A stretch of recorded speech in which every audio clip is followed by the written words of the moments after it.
The Science of Beauty, Styles by Science, the tech behind the glow up. I'm a literal living testament to it. I did not wake up like this. So today I would like to introduce our esteemed panelists to talk about the science of beauty. I'll start with Cynthia Johnson, the founder and CEO of Cindy J Cosmetic Labs.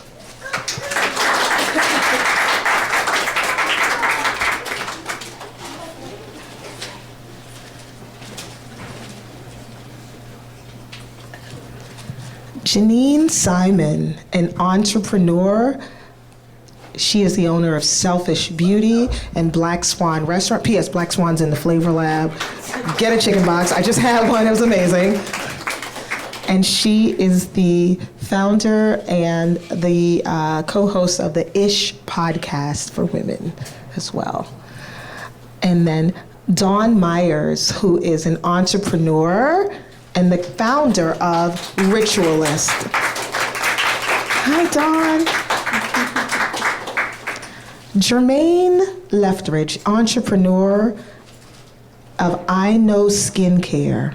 She has done a number of things in the skincare industry, and she is also the founder of the ubiquitous Women's Expo. I don't know if any of you have heard of it, but it's huge. Is it still in Washington, D.C., Jermaine? It's everywhere. It's international. And finally, our moderator for this discussion, Keisha McLean. Keisha is a multipreneur. I would take up all the time that we have here today if I said all of her hyphenates, but Keisha is also one of the owners of Black Swan, Selfish Beauty, and the other co-host of the Ish podcast. She's your moderator for today. So thank you, ladies, for being here. I'm very proud to know each of you and that you all are here. Enjoy the conversation. Hello. Ooh, we need this kind of setup for the podcast. This is good. I feel legit like this. So first, I'm going to ask you guys to introduce yourselves and tell us a little bit about who you are and what you do. Go for it. Hello, everyone. My name is Cynthia Johnson. I'm the founder and CEO and also chief cosmetic chemist of Cindy J Cosmetic Labs. I'm not too far from the Ravens Stadium, so if you guys are driving past the Ravens Stadium, you'll see a big building called 1100 Wycomico. Our laboratory is in that building. We help business owners start their own skincare and hair care line. I'm helping them with resources to go from ideation to concept and then eventually to launch. We have manufacturing solutions, branding solutions, marketing strategists, packaging and label designers as well to help them go into that launch phase.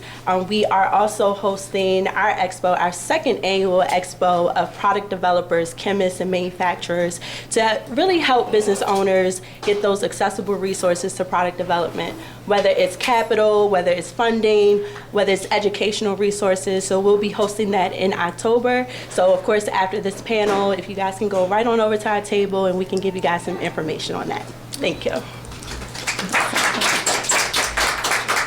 Hi everyone, I'm Janine Simon, and Robin did a great job introducing us, but I am one of the owners of Selfish Beauty along with my partner Keisha. We own everything together. We're married. We do everything together. And we have another partner, her name is Kelly. And Selfish Beauty is located in Pikesville. We're in the shopping center where Ruth Chris is. I don't know if you know what that is. Most people do. And we do skincare, so facials, full body waxing, manicures, pedicures, design nails. We have a hair suite in our salon, and we do a multitude of other beauty services. But yeah, Selfish Beauty, so check us out. Beautiful. Thanks so much. Hi folks, my name is Dawn Myers, founder and CEO of a brand called Ritualist. So our claim to fame is that we develop hair tech, so tools and appliances that help women with and men with highly textured hair style their hair faster and easier and with more, and make sure that people have more confidence in their look. I'm a lawyer by training, and so I'd like to talk about the fact that, you know, this hair tech space and applying tech to the hair and beauty space is for everyone. Everyone can use their innovative brains to bring to market new solutions for our folks. Nice. Namaste, everyone. So I'm the OG of the group. Yes, that's literally what I call her. And truly proud of it because I believe that the win happens in the fourth quarter. And so I am a serial entrepreneur. I have been responsible for making millionaires and multimillionaires for many, many years, and it's been my pleasure. I'm all things beauty.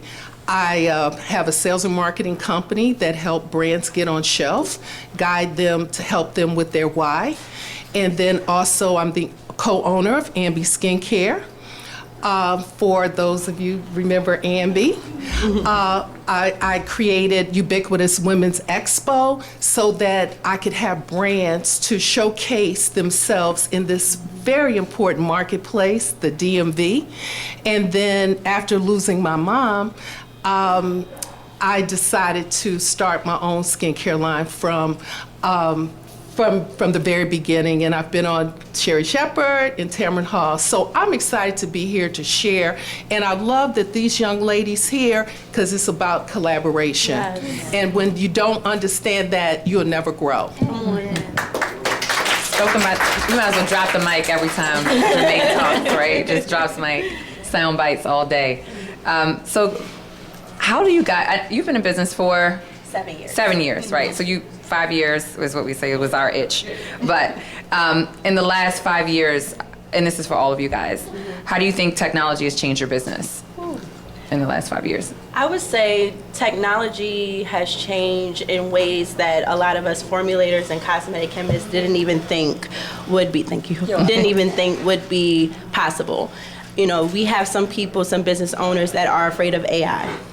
But AI has been helping the cosmetic science laboratory functions when it comes to things like stability testing. If you don't know what stability testing is, that is the testing of shelf life of a product. So think of your shampoos, your conditioners, your lotions. They all have an expiration date. Nothing lasts forever when it comes to these products. And now we have the capabilities of having AI tools that can determine the shelf life so that way clients can get their products out on the shelf quicker. So instead of waiting a certain amount of time, instead of waiting for the chemist to say, hey, 3 months down the line, your product is stable for 2 years, we can now see it in a couple of weeks. We can see it within a month, and that'll help the business owner quickly get to the shelf. Now, of course, we still want to be cautious of the data that we collect, but we see AI in a sense of testing, in a sense of personalization as well. For formulators, we have so many target audiences that we're looking into when it comes to custom formulation. So do the active ingredients that we use target that audience? Well, AI can also help us with that determination. Wow. That's awesome. I would say for us, right, with us being an actual like service-driven space, it's interesting because we've been in business for 5 years, and across the 5 years, we've definitely seen our booking system evolve. So in the beginning, we kind of had to like call to confirm appointments and things of that sort. Now the system can do all of that for us. It'll send out automatic text messages to let clients know they have an appointment, but also it can do things like forms, health forms. So for instance, if you're getting a facial and you're allergic to certain products and things of that sort, we don't have to wait for you to come in to find out that you're allergic to it. We're able to basically have all of that information before you come, because our system sends out forms and documents that you can fill out and send back to us that lets our technicians know ahead of time, okay, this client is allergic to latex, or this client skin is sensitive to X, Y, and Z. And they can better prepare to service the client beforehand. But I would also say that the nail industry in particular is ever evolving. And so we see a lot of development when it comes to actual products, right? Like product development. For example, like on my fingers right now, this is a full gel fingernail, right? We used to think that gel was just the polish, but now they've been able to create an entire nail that is made of gel, adheres to your actual nail, and then dissolves just like the gel polish did. It has been able to speed up the process of getting your nails done, but also allow the technician more time to be creative and think of the designs that they can put on. So, yeah. That's really interesting. So for my space, because I'm in the hard tech space, right, 15 years ago, the hard tech space with respect to women and certainly black women's beauty didn't exist, right? Because when you think about it, the kinds of folks who could produce new tech-enabled products, you'd have to have millions and millions of dollars to do that initial development. But because we have things like 3D printers that are widely available now, if you are at home and you see, okay, my locks, I'm having this problem, here's a solution that I think I've come up with. You can go down the street to a university or to a manufacturer and say, hey, can you 3D print this and talk to me through kind of what it is to develop this product? That wasn't possible 15 years ago. And so it's really empowering because it empowers all of us to kind of look at those problems and those pain points in our daily lives, particularly with respect to women, right?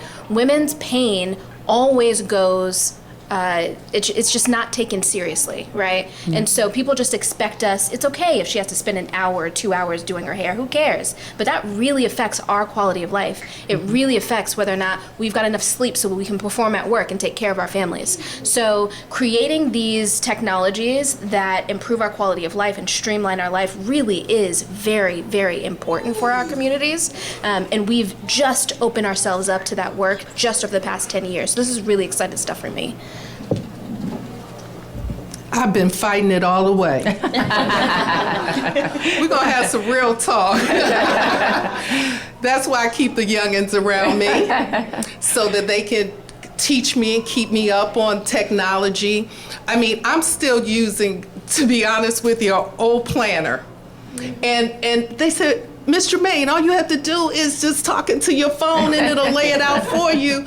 But for me, and I think that this is where we lose a lot of creativity, and we lose that human touch, because we're depending on technology and we don't look at what's going on with your eyes and touching each other and understanding each other from a personal level. And I think that AI is great. I do use ChatGPT, but even with that, you still have to guide it and so that it speaks to who you are and not who that technology is. So I love it. It works, but I hire people to do that for me because I still like that human touch. I want to have focus groups so that I really know what you think and not what the computer is thinking or telling me what you're thinking. I want to hear it from you. So it's good, and we need it, but I'm old school. I think it's a good balance between both, right? Yes. I do feel like we get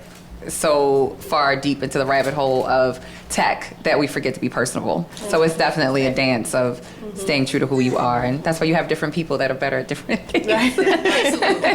For sure. And I think you've already touched on this, Cynthia, but how do you use data, testing platforms, remote R&D tools? How do you use these things to stay ahead of ingredient trends, like as things are changing? So I would definitely say with ingredient trends, it does come down to technology of the ingredients.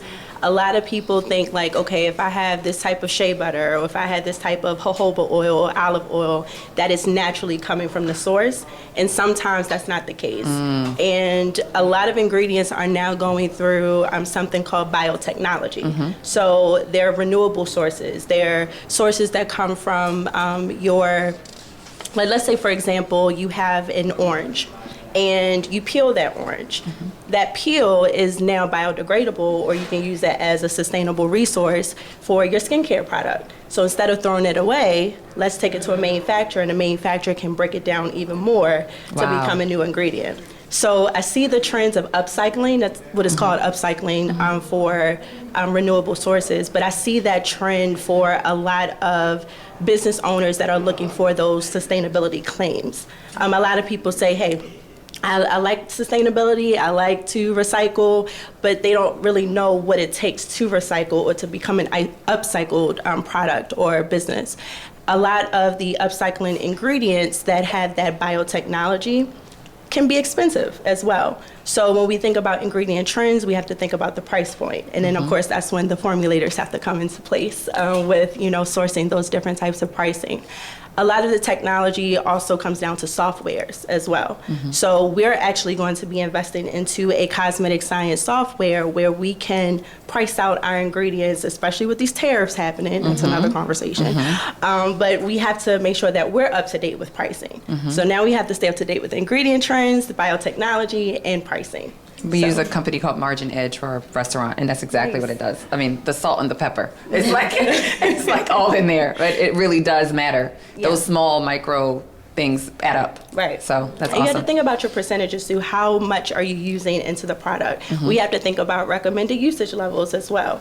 So if a supplier tells us, hey, this orange peel is good for 2%, but it costs $180 per kg, I'm not using 2%. We're probably going to use a little bit less than that, but we're going to collect the data to see if it actually works too. That is so cool. I'm gonna learn so much. I'm like, when I saw this panel, and Janine and I talk every day, but I could still like learn things from her, even though we're always together. But when I saw this panel, I'm like, these are things that I absolutely know nothing about. You know what I mean? Like, you guys are doing things that are just you're chemists. Like, what? Like, I'm gonna learn so much. Sorry, just like fangirl moment of you guys are amazing. So Janine, from spa software, advanced skincare tools, what tech innovations do you feel like have helped create a more personalized experience for the customer?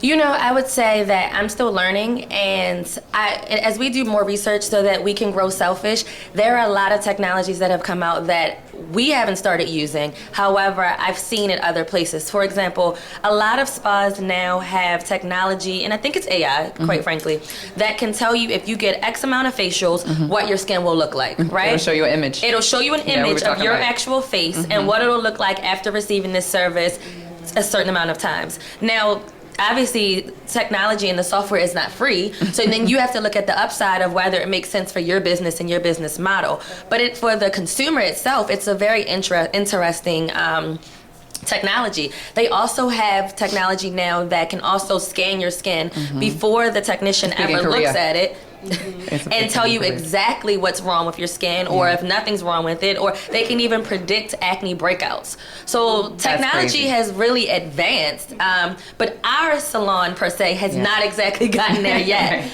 But we're learning, and Yeah. it's pretty interesting, honestly. Yeah. So yeah. I'm more of the booker girl, so I'm like the techie Yeah. of the group. And it does help when we do mass marketing and things, even just putting someone's name in the, like small things, like, hi, so-and-so, we miss you. Like things like that. It's like a personal touch, but it's really still technology. Yeah. This is for Dawn. Hey, girl. Hi. Dawn was on Shark Tank, y'all. She didn't tell you that part. She's doing things. We got Sherry Shepherd, Shark Tank. We are global over here. You turned a personal journey into a game-changing beauty solution. What inspired you to do that, and how did the innovation come to life? Because you're from corporate America.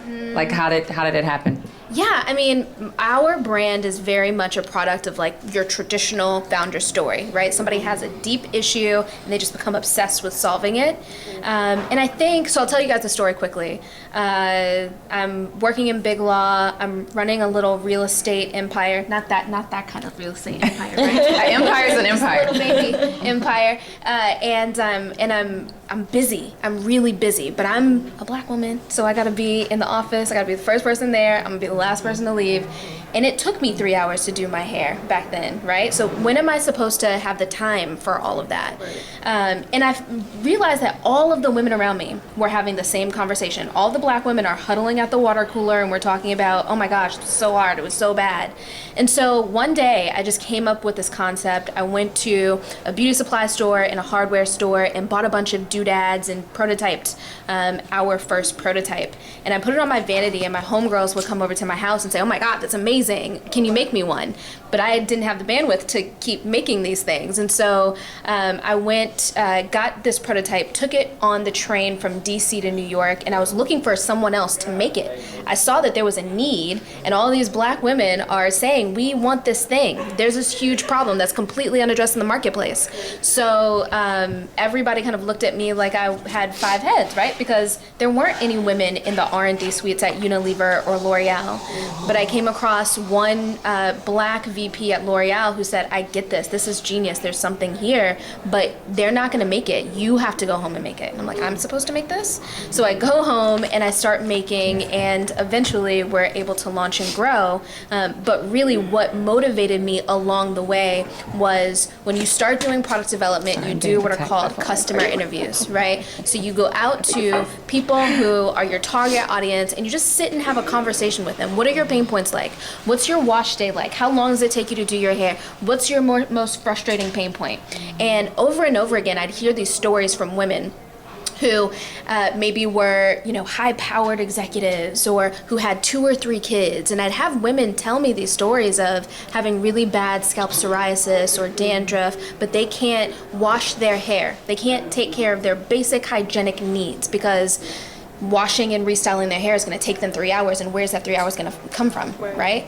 And I'm talking to these women who are trying to instill pride in their kids who have curly textured hair, right? But that means that mom has to spend 2 hours on Sunday doing that hair, and that's really exhausting, right? And so I think what fueled me was seeing that these women's pain was quiet, it was off in the corner where nobody could see it, and if we didn't address it, if one of us wasn't going to address it, it wasn't going to get addressed. And so now what I love is that we've got this roadmap for developing and incubating and bringing to market new technologies for niche communities, whether you are a Latina woman or a Arab man or a white woman. All of our niches are different. We have different phenotypic issues. We have different biological needs, and we need to be able to innovate for ourselves. Otherwise, nobody's going to do it. So I'm really proud of having been able to kind of develop this roadmap. And if anyone here has a burning idea in their skull that they need help itching out, I'm happy to help you with that. You should go with the haircut company and do a collab. Yes. I know a brand you should talk to. Yeah. Jermaine is going to change all of our lives. I'm trying to tell you guys. That's a great idea. So you guys answer things before I even have to ask them, which is amazing. So this is to everyone. Instagram filters, AR try-ons, AI-powered beauty tools. How are you using these digital features to build community, to reach your ideal customer, or to increase engagement? I filter my face to increase engagement because it looks better when it's filtered. See, I'm just joking. And I don't believe in filters. No, I'm joking. It's bad. It's getting a little out of control. People, everything is filtered. It's yeah. And so what is real? Yeah. And that's why I tell people too, don't measure yourself by what you see on Instagram because it's not real. Yeah. But I have a skincare called I Know Skincare. It's for the people that are 40 and above. And so we have used some AI, but with me, with my marketing people, I get on their nerves. I'm like, that doesn't look real. That's not realistic. So we're using it, but very little. I want real conversations. I want real people. And we've been able to be very successful because they feel, especially I think a more mature crowd, they understand fake. Don't we? We understand fake. And so we're more real with it. And so we're constantly doing our focus groups. We are talking to them. We're asking them questions when they call our office. It's really that personal touch for us. But we are using it very little. But to your point, Cindy, with technology, like with the brand and formulation, we talk about like plum oil. There's a big difference in plum oil, where it originates from plum. I didn't know this was a thing. Plum oil is amazing, especially for aging skin. Okay. But you have to have the right plum oil. Like Got Kakadu plum oil is what we use. And so it helps with collagen love production. Yeah, collagen production. It helps revitalize the skin. I put it all over my body. I have eczema and it really helps with that. I had one of my ambassadors, and I don't use anybody that does not use my product. You can't talk about my brand unless you are a lover of the brand. And so she had a double mastectomy, and she had a scar here that was raised, and she's been using what we call the cellular retreat, and it has flattened that. Yeah, it's an amazing product. So when we talk about technology, I like to use the product on real people, get real results, so that we're really true to our messaging. So I'm not into filters. If ever you go on my page, you're gonna see real stuff. Now, if it looks too bad, I will delete. Can I interject here? Yes, it's for everybody, So that question was. This is why this conversation is so important. So when people hear beauty business, they think that it's something soft, and they think that it's not real. They don't think of it as a company with a technological nexus, right? But what we're seeing here are advanced ingredients that actually have a real nexus to people's quality of life, right? Yeah. So did you see how excited I get when you talked about that scar? Right. So I'm a cancer survivor, and I have my entire midsection is riddled with scars from surgeries, and nothing's been able to change them, right? That's not a small issue, right? Like that's not a simple thing, right? But because these are beauty issues, people don't take them seriously. They're serious. It really And they is. matter. And when we develop products, I think about all of that. Okay, what about cancer patients? I just met a lady when I was in Atlanta doing a show called The Portia Show, and she, chemo, no hair, and she texted me, I gave her some products, she texted me, she said, I love your product, but what I did was I called the friend that has cancer that uses the products to talk to her, because I don't have that experience. But we want to make sure that our products can be used for anybody, especially resolving issues. And that's what beauty should do, resolve issues. Yeah, and we have to be true and authentic and put the customers first. Yeah, and I want to piggyback off of that as well. So for cosmetic chemists, it's an ongoing battle to work with raw material suppliers, because when we receive data, we're not going to use raw materials for a certain target audience if there isn't data to back it up. So when we talk to these ingredient suppliers, we're like, hey, where's the data for a cancer survivor? Or where's the data for, scalp psoriasis? And it's always ghosts. It's always crickets. And it's because they're not taking it seriously. They're only grouping ingredient suppliers, ingredients for a certain group. And that's that Eurocentric beauty. And we have expanded from Eurocentric beauty. We have to be cognizant of people that have real life issues and these pain points. And this is an ongoing battle that we're going through as formulators. And it's funny you said that, Cindy, because, we have this thing where in our community that black don't crack. Not true. Right. It does. And I never knew it until I got sunburned in Jamaica. I didn't feel it until I got in the shower. Yeah. And I was like, no, we have to protect our skin, because the older we get, what are those things where, our skin cells don't turn over like they used to. And so all those factors are factored in when we manufacture. Like we have a product, it's called Very Necessary, period. It's a 40 SPF, but it also serves as a moisturizer, doesn't leave the white cast on. I am very serious about that. If you notice, if you do any analysis on the skin, Cindy, you'll notice that you're older here because you're in the car. And the sun is beating down on this side of your face. So we talk about using it on your hands, because I don't want my hands or my neck to tell my age. So just talking to the customers, what are those things that really work? And especially, we have the same issues that our Caucasian sisters have. And it's all about, I don't believe in anti-aging strategy. I believe in pro-aging. You accept it, and fight it all away. Right. Okay? I'm getting me some plum oil. I know that. This actually is for you, OG Jermaine. You've helped scale major beauty brands. I learned a new brand that you help start every day, including Mael, who we just had you on our panel. Well, had you come up and speak to Monique about the journey. Sorry. I'm gonna wait until that's over. Okay. Would you say that you have leveraged technology like CRM, analytical dashboards? Like, have you used any of that to kind of help those brands grow, the beauty brands that you've helped to start? It goes back to what I said before. It's like, do what I say, not what I do. And so I can tell them to use it, and it works within their business, but that's not my skill set. My skill set is the why.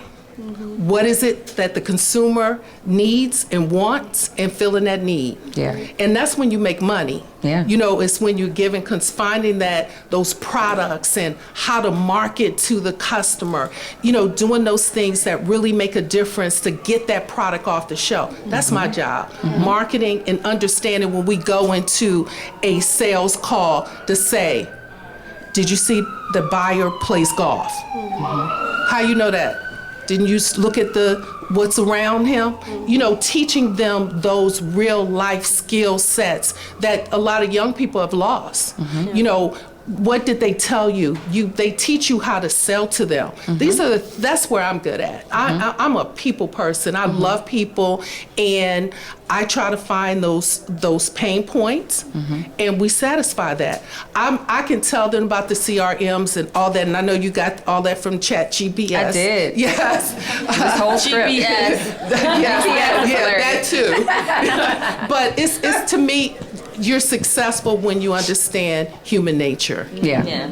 That's what makes you get big. Yeah. Grow. Agreed, OG. The Ubiquitous is going to your 11th year. Yes. Are there any things that you use, any tech or anything that you use to help that experience? Well, we do. And tell us about it. Tell us what it is. Ubiquitous, like I said before, was created to try to establish a platform that my clients, not just my clients, but other brands, could showcase their products in the DMV. Sally Beauty, their #1 store is in Maryland. So I'm like, oh, this is a great opportunity for, and we're trendsetters in the DMV. You know, so what we wear, what we think, what we do is important to the growth of a brand. So I was like, okay, I'm going to do an expo. And I've gone to a lot of expos, and I just didn't feel that they treated the vendors right. That wasn't important to them. I missed church on Sunday, and I didn't want to do that. And so I decided I'm going to do Ubiquitous. And so I was asking one of my girlfriends, I said, what am I going to call it? And she said, your favorite word. I love that word, ubiquitous. Have you always used that word, like in regular conversation? No, I learned it. Okay. You know, I had to learn how to pronounce it. Okay, same. Learn how to spell it.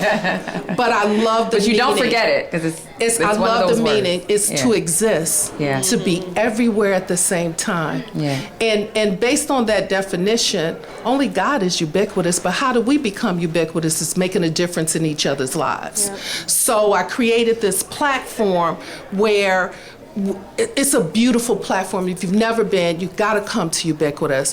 And it's all about beauty, wellness, and health. We take them to church on Sunday. We had Leandria Johnson, where everybody had tears in their eyes last year. We have Iyanla Vanzant. I mean, we have major brands, and it is so much love in the room, you know, and respect for one another, learning from one another, learning how you can't do this life by yourself. Right. So I'm really proud of what we've created, and we make sure that retailers are there. So if the brands want to get that retail exposure, that they can do that. And that's why I was thinking for you. We're gonna really talk. But yes, if you haven't been to Ubiquitous, mark your calendars. It's the weekend after Labor Day at Live. Real live. I already know what Jermaine's going to say to this, so to everybody else. No. AI-generated content is everywhere. Product descriptions, influence, like everyone's using that. Are we going to embrace it or stay away from it or proceed with caution? Oh, I think it depends, right? Like, for example, I've noticed that some of the nail techs in our salon now, they use AI to create nail designs, right? They'll speak into AI or ChatGPT and say, look, this client wants a French manicure, but in pink with purple flowers and a yellow highlight. I just made that up. But it's not too far off. But the ChatGPT will create an image that looks like that, and then their brain can kick in and start to create it.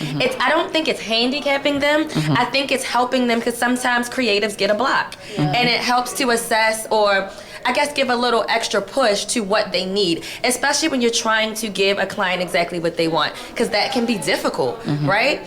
But I do think at times, and this is to Jermaine's point, it does, I guess, at some point take away from the natural ability to create a concept on your own, right? So I think that there has to be balances of it, and you have to figure out when it's important to use it and when it's completely unnecessary. Yeah, it should definitely enhance, not do it for you. Yes, exactly. Yeah. So that's my take on it. Yeah. My take is similar. It's not similar. We can't use it at all because our customers are so clear when someone's faking it, and they do not accept that at all, right? So I can't fake it. I have to literally write every email. I have to write every caption because this customer is so sensitive to being taken advantage of or being marketed to from a big firm that's marketing themselves as a Black-owned firm but actually isn't.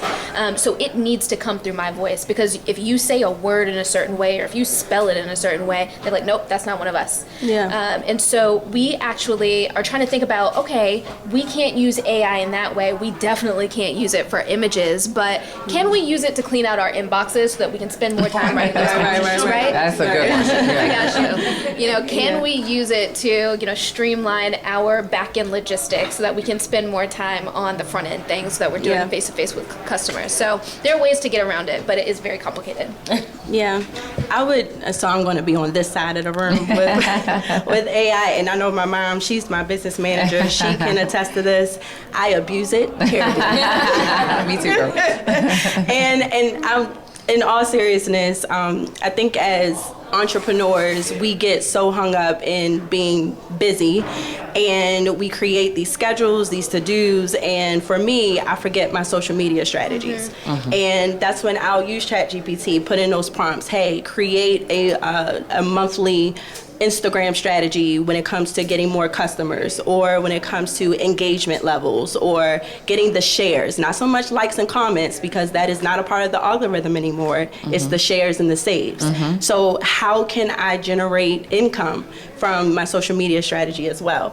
And if I took the time to do that myself, I would not get any work done whatsoever. So ChatGPT has helped me with that, but there has to be a balance. Like you said, I have to learn how to balance ChatGPT. Sometimes, again, I'll talk to my mom. She was like, no, you need to tweak that a little bit. Sometimes I go to text. To text someone that I know, and I'll put it in there. I'm like, I gotta stop. And sometimes, like ChatGPT, they have this commonality of grammar. They'll use the long dashes, and it's like, you got that from ChatGPT. That's a dead giveaway. Yeah, those emojis. Yeah. And but Keisha, I do use ChatGPT. Shalonda, we're on the plane coming from California. I never heard of it. She gave me a tutorial on it, and I had to tell a marketing girl. I said, stop ChatGPT. Now I know. I did. She was, and I knew it was from Chat. I said, no, because you're still wrong. Stop ChatGPT and me. Let's have this conversation. So I think that we have to be careful with it, because you can recognize it. Oh, for sure. And then I'm like, you're not being real with me. Right. So you have to put your personal sure. touch to it. You know, it's sure. just a guideline. Yeah. And that's what we have to do. We have to make sure we have those guidelines for Cindy J. Because with social media, of course, we built our business on social media without ChatGPT. But we learned how time consuming it was. And for me, when I didn't have a lab technician at the time, I was so focused on social media that I forgot my formulations and my sales went down. Yep. So now how do we pivot from that? Well, hire a lab technician, hire a marketing specialist. Now we need to hire a social media specialist. So that way we can have that balance. Scaling, for sure. This is for Dawn. Ritualist is helping textured hair consumers reclaim their time and confidence, which you have said. What feedback have you received from the women? Because you're changing lives. You save me 2-3 hours in a day, baby. Like, what have you been? It's been really amazing. So there's this moment where in any kind of physical product development, the question is, when do we launch? Because you can always keep tinkering and trying to make it better. And the question is, when is this good enough to get to market? And I never felt like it was good enough. And then we did a test here in Baltimore. There was this woman who had a TWA, a teeny weeny afro. She had just TWA? Yes. Okay. Teeny weeny afro. Yeah. They use that. And she had just. You make it sound cool, though. Right. And she, she had just transitioned from relaxed hair, and she had really tight, really beautiful, really tight 4C hair. And she uses our tool, and she starts crying. And I was like, oh no, what did I do to you? And she was like, no, this is the first time that I've felt comfortable like wearing my textured hair out, because, it's a huge transition for a lot of Black women in particular wearing their textured hair, because we know that we're going to be judged for it. We know that we're going to go into work and get criticism for it, but at least we can feel good in our own skin about it, right? So when I had that experience with her, I was like, okay, this is ready to go. So we went to market, and now we're doing surveys with all of our customers to understand kind of what their experience is, and we're seeing on average. Are you using AI to do that? No, I'm not. I should be. With technology to do Yes, that. I could be using technology and AI for this piece, but we are seeing that people are reducing their wash day times, which average at about an hour. We're halving them, right? So we're cutting them down by at least 50%. But what we're seeing is that over time, as people become more facile with the technology, they get used to ergonomics, they get used to how to use it. We're seeing sub 10-minute wash days. Wow. Now, Wow. yes, for 10 anybody, minutes. 10 minutes. Wow. For anybody who doesn't do natural hair wash days, that probably doesn't sound like a lot, but for us, that is transformational. Yes. We go from spending an hour and 20 minutes kind of slaving over this process to it being something where you can get out of the shower, process your hair for 10 minutes, and then air dry and walk out the door. That is transformational for us. Right. You cannot use it on braids. We've got to think about technology for braids. How many women have braids? Yes, we've got to think about technology for braids and locks. I see some locked women in the room, so that's definitely on our radar. We're also seeing things like up to 70% decreased hair shedding using the mint. Right. So, for example, if you're taking down your braids and you're doing your first wash day, we know that's all you're going to see a ton of shedding. Yes. Now we can't get rid of all of that shedding, but we can decrease it significantly because we're applying heat and we're conditioning your liquid products. And when you condition your liquid products, you're able to decrease the amount of friction necessary to detangle. And when you do that, you're able to detangle faster, yes, but also you're pulling out less of your hair unnecessarily. And so for us, particularly as we age, right, we want to keep as much volume as possible. And so keeping that volume in place is really important. So there's a lot of qualitative data that we're getting as well. The moms who are all of a sudden having tear-free wash days with their kids who are usually crying in between their legs. That's hard to quantify, but it's really important stuff. So we're seeing a lot of really great data. Nice. That's awesome. So this will be my last question for everyone, and then we'll do some Q&A if anybody has questions for the panel.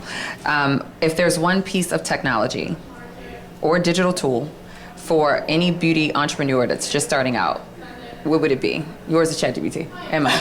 But no, what would it be? I want to hear from everyone. If there was one thing that you're getting started, this is the thing that you should use in the tech or AI space.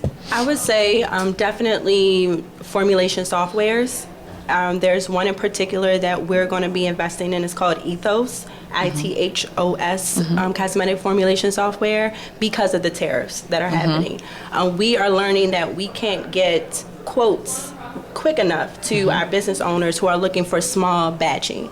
And because of that, they get discouraged about launching. And it's like, okay, we have to figure out a solution to that software. Well, that can help happen with beauty entrepreneurs as well. If you know that you have an ingredient out there and you've learned that your tariff, with this tariff, it has now jumped up by 138%. Which is normal right now. Exactly. At least you have the software to make those changes quickly and figure out what your cost per unit will look like. How much will it cost to make or manufacture this product? So definitely investing in a formulation software. That's awesome. I think for us, well, for me, I should say, I keep saying us because you're up here, because we're more of a salon base for right now. We are expanding to other things, but for right now, I would say for us, the two main things that are important are an adequate booking system that can do all of the processes down to even your taxes, right?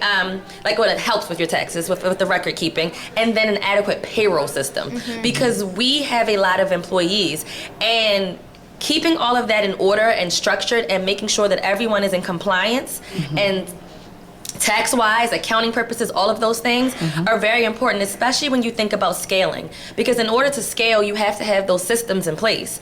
And you can't do that if you're spending all of your time manually doing these things. So I would say for us, our booking system, because it keeps record of everything. If you need to know how many clients you had yesterday, it can tell you. If you need to know how much you made yesterday, it can tell you. And then an adequate payroll system. And now some of the booking system are combining the two. You can then do payroll through your booking systems. So that's what I would say.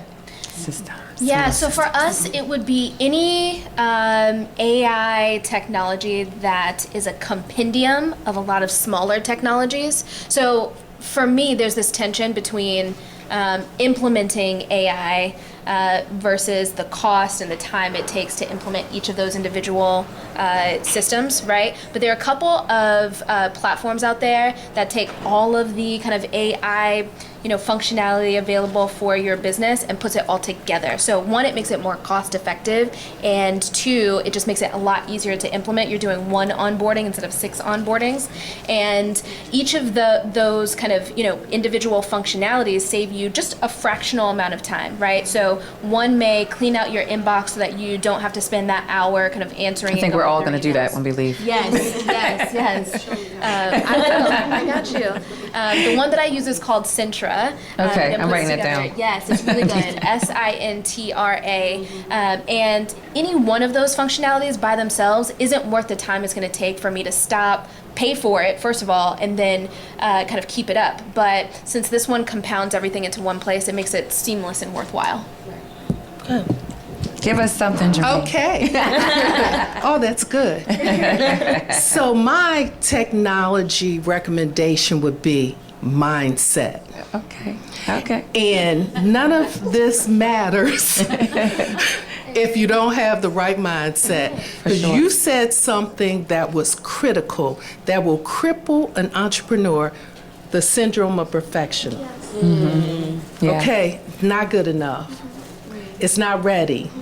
Then you can't even use AI because you haven't gotten started. I don't have enough money. I'm too old. I'm too young. I don't, all those negatives things. So for me, before technology can come in for you to move as an entrepreneur, you got to have the right mindset. You got to know what you need from it.